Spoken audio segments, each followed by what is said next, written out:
À son époque, le Bouddha dénonce l'état de dégénérescence dans lequel a sombré sa société. La société de l'époque du Bouddha, celle de Siddhartha Gautama, c'est une société qui est dirigée par des tyrans qui exploitent le peuple grâce à l'usure et des tyrans qui utilisent tous les procédés de la magie, toutes les poudres de perlimpinpin, les incantations, jusqu'au démonisme, jusqu'au sacrifice des enfants.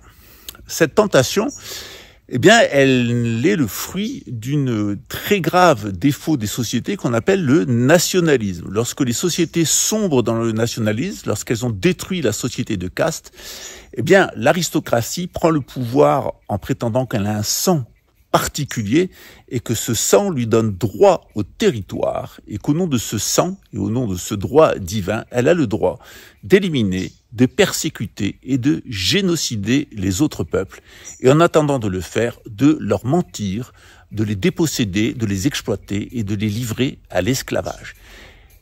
Le Bouddha a dénoncé ces pratiques, il a formellement interdit l'esclavage, il a demandé à sa communauté de sortir de la communauté et il a fondé une organisation basée sur la stricte égalité entre les individus et entre les hommes et les femmes. Il a également interdit l'usure et interdit toutes les pratiques de magie, d'incantation, de statuettes, de divinités, etc.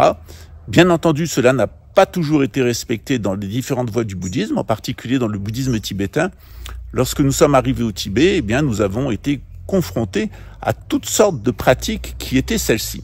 Et le bouddhisme y a mis fin en les réintégrant dans le cadre de la doctrine bouddhiste. Très souvent, eh bien, je défends les religions et je défends les religions et les religieux, et j'ai raison de le faire. Les religieux sont parfaitement moraux, et lorsqu'ils sont ici pour apporter la médecine, l'enseignement et exécuter les rites, ils aident l'aristocratie eh bien, à mesurer son appétit financier, son appétit de domination.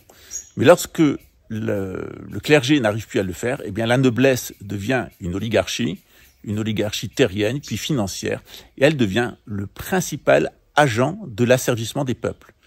À notre époque, l'Occident est rentré dans une phase d'asservissement total, d'asservissement des peuples par la dette et d'écrasement des peuples par la guerre et le génocide, comme on le voit actuellement en Ukraine et à Gaza. Au nom du sang, eh bien, on revendique un territoire et on est prêt à tuer ses voisins pour les déposséder et imposer sa domination. Bien entendu, dans le bouddhisme, nous dénonçons ces pratiques et nous rappelons que tous les êtres, eh bien, ont droit à avoir un espace de vie, que tous les êtres ont droit à voir leur sang continuer à travers la procréation et à travers la famille, le droit à la famille et le droit au bien-être dans un territoire qui ne nous est pas forcément exclusif, mais qu'on a du plaisir à partager avec amour avec les autres. À la suite, eh bien, je vous mets un petit programme de l'AFP qui dénonce un mouvement de société qui a commencé il y a une quinzaine d'années en Israël, qui est la pratique à la magie noire, avec des pratiques absolument honteuses, puisque c'est allé jusqu'à des cas eh bien, de pédophilie et des cas d'assassinat rituel d'enfants. Il y a eu plusieurs cas en Israël. C'est pas spécifique à Israël, c'est dans tout l'Occident. C'est même dans le monde entier que ces pratiques héritées de la plus haute antiquité eh bien, sont utilisées par un certain nombre de personnes pour imposer leur droit au sang et leur accès au territoire. Puis bien entendu, je résiste pas à l'envie de mettre une petite conclusion eh bien, de ce merveilleux philosophe juif qui est Roger Domergue, Polako de son nom de naissance, et qui nous explique qu'en réalité, il s'agit là d'une déviation du judaïsme. C'est-à-dire que lorsque le judaïsme, le christianisme et l'islam sont parfaitement respectés, eh bien on vit dans l'amour, la fraternité, comme dans le bouddhisme, avec les autres. Mais lorsqu'au nom du nationalisme et au nom d'un droit divin, eh bien, on s'arroge le droit à la terre et qu'on se met à exterminer les autres, on est très certainement rentré dans le team de Satan. Dans le bouddhisme, c'est Mara. Dans l'islam, c'est Shaitan. Quand quelqu'un vient me voir avec un problème particulier, j'ouvre d'abord le livre du Zohar avec son nom, sa date de naissance et le nom de sa mère. Ensuite, je vais à la source du problème et à la solution pour le résoudre. Peu à peu en Israël, le business de la superstition et des peurs risque donc de prendre le pas sur l'aura de mystère qui entoure les sciences occultes de la Kabbale, autrefois réservées aux seuls initiés. Aujourd'hui encore en Israël, la Kabbale a ses adeptes. Des puristes qui, le jeudi à minuit, se retrouvent dans cette grotte autour d'un rabbin, maître de la mystique juive. Jusqu'à l'aube, ces pratiques populaires sont issues de la Kabbale, la mystique juive ésotérique. Elles représentent des traditions qui remontent parfois à plus de 2000 ans. Le moteur principal de la magie et de la tradition magique juive. Il y a aussi la Kabbale accessible à tous. Les centres de Kabbale appliqués fleurissent en Israël pour résoudre problèmes amoureux ou querelles de voisinage grâce aux amulettes et aux remèdes de plantes. Cette poudre porte soi-disant chance en affaires à saupoudrer sur son palier. Des activistes ultranationalistes se sont vantés d'avoir utilisé des rituels de la Kabbale contre Yitzhak Rabin et Ariel Sharon, deux premiers ministres qu'ils considéraient comme des traîtres. Dans ces cas-là, la magie est utilisée pour légitimer la violence contre d'autres juifs. Et j'ai bien peur que cela puisse se reproduire à l'avenir. Et je suis en désaccord profond avec toute cette famille et tous les congénères de ce que j'appelle la conjoncture spéculative athée, rothschildo-marxiste, avec Marx, Freud, Einstein, Picasso, etc. Et il a découvert que la mentalité qu'il avait dénoncée dans sa famille, qu'il avait retrouvée, elle était partout.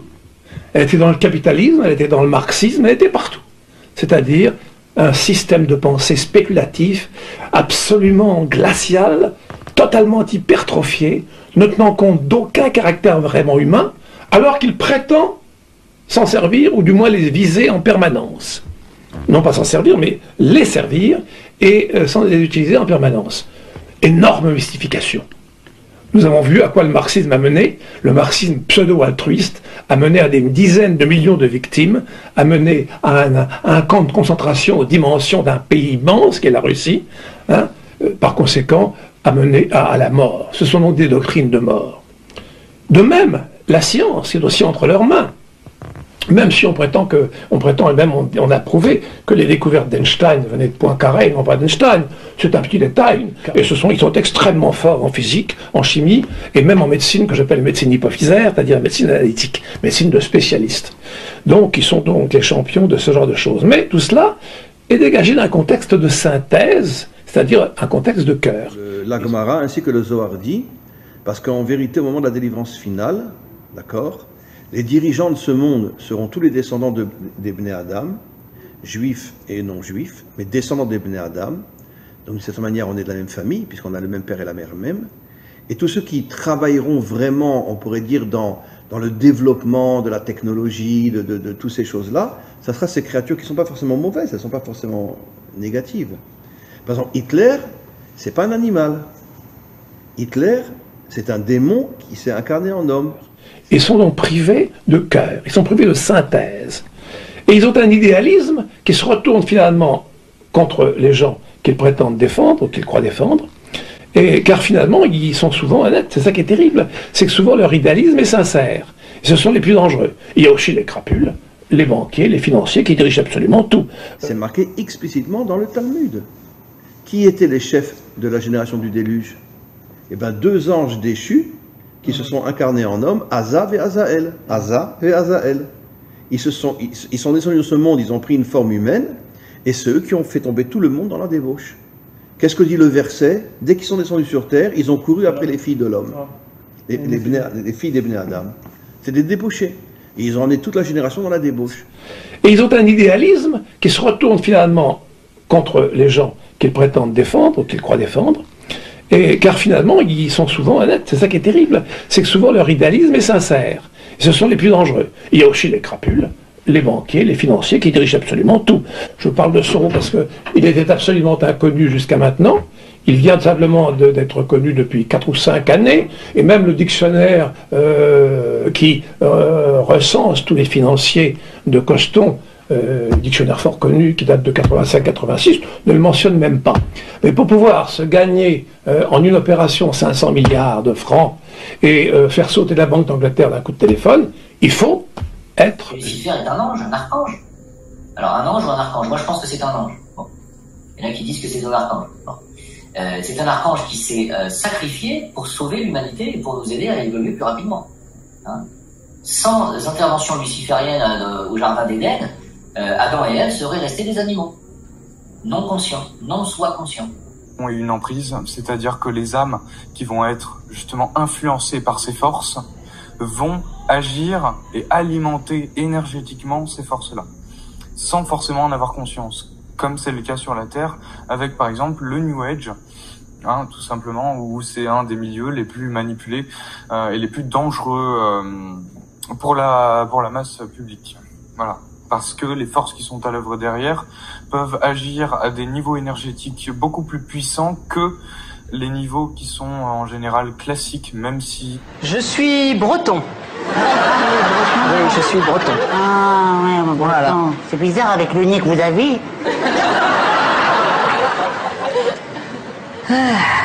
Non, je suis breton, voilà, je suis désolé. Breton, ouais. Peut-être vous êtes juif, vous le savez pas. Peut-être votre père ou votre grand-père ou vos voisins. Non, je suis désolé, je ne suis pas... Ah, vous êtes désolé. Vous êtes désolé à moi, désolé.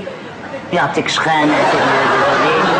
Vous comprenez pas? Non, je comprends pas, non. Et Nadine Oumour, vous comprenez? Est-ce que vous êtes un pratiquant de la magie? Est-ce que vous êtes un pratiquant du droit du sang, du droit du territoire? Est-ce que vous pensez qu'il y a des êtres qui vous sont inférieurs? Est-ce que vous pensez que vous avez le droit de vous arracher un territoire de la force? Ou est-ce que, comme nous bouddhistes, vous voulez vivre dans la paix avec tout le monde? Le Bouddha n'avait pas une femme de 9 ans, le Bouddha n'a mené aucune guerre, il nous a donné une méthode de bonheur, une méthode de libération et une méthode de réalisation spirituelle. Et c'est à cette méthode que je vous invite dans une époque qui est très tourmentée par les guerres, par la magie, par les questions de sang et les questions du territoire. Il est peut-être temps de redonner au bouddhisme son lustre d'antan. Eh oui. Voilà, regardez, je m'en vais, voilà. Eh ben voilà. Voilà, vous êtes content, hein? Voilà.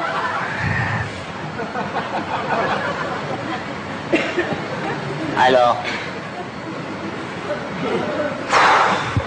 je vous dis qu'on va se quitter, on va plus se voir.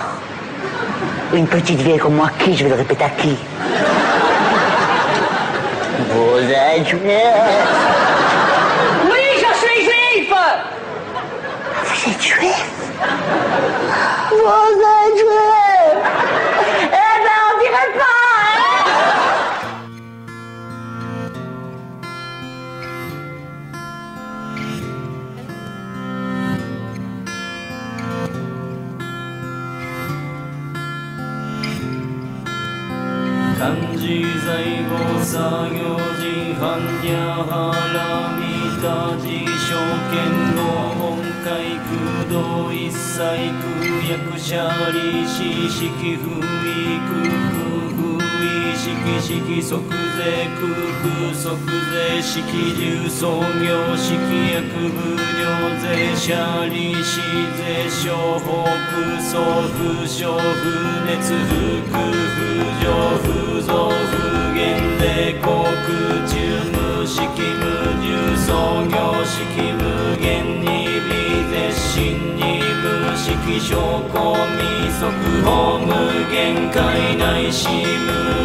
So I got